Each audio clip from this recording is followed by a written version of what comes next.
Ok, salut, c'est Romuald Elvis pour Coulisses. Le titre chocolat, ça fait surtout, c'est un lien direct avec le chocolat belge, parce que c'est un des trucs qu'on sait faire en Belgique, pour lesquels on est un peu réputé, et voilà, c'était un truc que j'avais envie de mettre en avant. La musique, elle a évolué principalement, on va dire, en termes de... On a eu de plus en plus de possibilités qui nous ont été offertes. On a eu de plus en plus de gens qui se sont rajoutés au projet, il y a eu de plus en plus d'instruments, de plus en plus de tout, quoi. Ça fait que se rajouter à chaque fois. L'amour revient quand même beaucoup, c'est un thème que j'évoque souvent, dans le bon, dans le mauvais. Les addictions, et c'est un album assez sincère aussi, quoi, où je raconte des trucs vrais, enfin des trucs honnêtes, quoi, tu vois. Il y a une différence entre, par exemple, Moral 2, qui sont des albums que j'ai fait avec le Motel, et Chocolat, qui est un album solo. On a décidé de tout avec le Motel ensemble, la direction artistique elle est faite à deux, alors que dans Chocolat, j'ai choisi moi-même toutes les prods, les textes et le sens que je voulais mettre dans l'album. Non, c'est pas plus difficile, c'est une autre façon de travailler au final, c'est toujours aussi cool. Alors, pourquoi est-ce qu'on a choisi ce visuel-là? Parce qu'il nous faisait rigoler. Je pense qu'on avait besoin de rajouter, de mettre ça en avant dans la cover, dans la pochette, un côté un peu décalé. Et voilà, elle m'a fait rigoler quand on a fait la série de photos. C'était celle où j'étais tellement beau gosse et je me suis dit, bah vas-y, allez... Enfin, on s'est tous mis d'accord en fait quand on l'a vu en se disant, putain, ça c'est une bonne photo pour faire une cover. C'est des feats que j'avais envie de faire depuis longtemps, j'en avais déjà parlé du coup, même ici en interview, j'avais déjà parlé de Damon Albarn, ça fait très longtemps que j'avais envie de collaborer avec lui, j'ai la chance d'être dans un label qui a réussi à le contacter, et du coup, voilà, ça s'est fait assez naturellement au final, même si c'était un rendez-vous fait par les managers. Le gars était présent, on s'est rencontrés, on a fait de la musique ensemble, quoi. Et M, j'étais encore au téléphone avec lui hier, c'est quelqu'un qui m'apporte beaucoup et qui m'a beaucoup appris là en quelques semaines depuis que je suis avec lui et depuis que je le côtoie un petit peu, c'est très cool. Cette histoire, parce que je pense que je pouvais pas plus en parler, je pouvais que moi en parler. Et que j'avais d'autres choses à raconter que uniquement Bruxelles, ce que j'adore faire.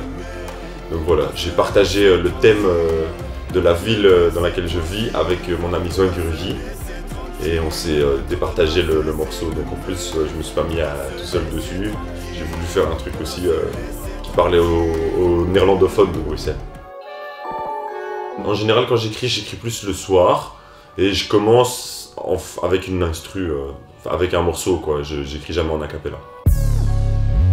Donc pour Malade, il a été réalisé par Tony Datis, Tony Truant, et pour Normal, il a été fait par Valentin Petit, deux réalisateurs avec qui j'avais envie de travailler, dont je connaissais le travail, et tout simplement, ils ont écouté le morceau, ils m'ont dit ce que ça leur inspirait, et moi, je suis venu par derrière corriger ce que j'avais peut-être pas envie de mettre, ou ce que j'avais envie de mettre en avant.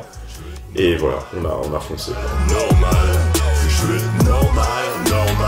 Bah justement, on a cité plein de festivals là, mais Garo Rock, pour le coup, je ne l'ai pas vraiment fait. Je devais le faire, mais le jour où je suis allé jouer, il y a eu une annulation à cause des intempéries. Donc je préférais parler de ce festival que je vais faire cet été. Et pour leur dire que j'arrive, et je suis trop chaud. J'en sais rien, je pense que j'ai de la chance, pour le coup, d'avoir des gens autour de moi qui connaissent le milieu et je sais pas, j'ai une petite sœur qui est quand même qui est encore plus exposée que moi, donc j'ai de quoi rester modeste, tu sais, genre j'ai de quoi me rafraîchir la mémoire pour me dire ouais bon, je sais pas, j'en sais rien, mais en fait je reste moi-même sûrement parce que je suis entouré de gens qui font que je reste moi-même, que les gens autour de moi avec qui je travaille, c'est des personnes que je connais bien et que je me suis pas séparé d'eux alors que les choses évoluaient. Je crois que c'est ça qui fait que je reste moi, j'imagine. Ce que je trouve vraiment chouette avec un réseau social, c'est le côté pratique, du fait que tu puisses communiquer avec quelqu'un avec qui tu n'aurais pas pu communiquer il y a encore quelques temps, par exemple des fans en Nouvelle-Calédonie, des trucs comme ça. C'est cette espèce de proximité que tu peux avoir avec des gens que tu connais pas. Et je pense que c'est ça aussi qui en fait le danger, c'est qu'on en oublie les valeurs des rapports humains et qu'on se contente peut-être de ce qu'on a sur les réseaux, de communiquer à des gens qu'on voit pas spécialement alors qu'on en a besoin. On a quand même besoin d'aller au contact, de voyager au moins une fois en Nouvelle-Calédonie pour voir vraiment... Voilà, je crois que c'est ça, là j'ai résumé un peu le bien et le mal qu'il y avait dans le même élément, quoi. Je suis sur Paris, je défends le milieu et c'est... J'aimerais bien, et en plus j'ai beaucoup de fans qui me parlent de ça, la Nouvelle-Calédonie. Je suis mal à l'aise avec les gens dans la street, rien qu'ils veulent qu'on fasse un... Oh, c'est cool, hein. En fait, les gens qui la parodiaient avant, c'était quand même genre des stars, quoi. Genre c'était Booba, Orelsan, Christine and the Queen. Donc je me suis fait girarifier, donc je le prends plus comme...